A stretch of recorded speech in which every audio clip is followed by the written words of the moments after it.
Hello, it's Constance, and I'm so glad you're curious about this little experiment I'm calling rocket fuel. I think of rocket fuel as a little recipe to intentionally create a life you love. The recipe is really simple and it's a three-step process, and I'll tell you about it in a second. But I'd like to start with this. First and foremost, I think of this as creating a community of people that want to get together once a quarter on a call so that we can all be reminded of our own agency around creating new ideas and opportunities to design a life you love.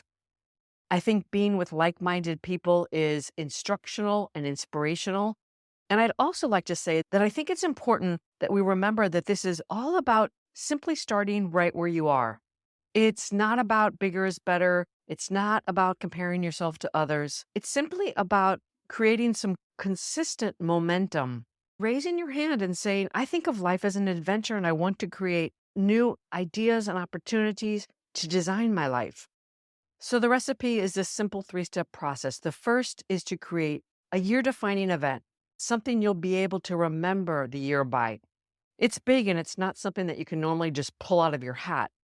The second step is a little bit easier. It's doing something you normally wouldn't do, something different every other month. I think of it as creating 6 mini adventures over the course of the year.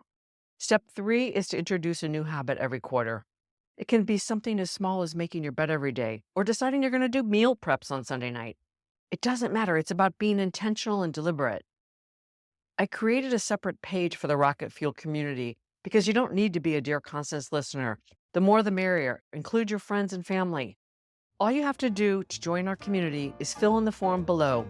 So thanks for stopping by. I really look forward to seeing who shows up on the call in January, and you'll get notification about it if you fill in the form below. Until then, from my heart to yours.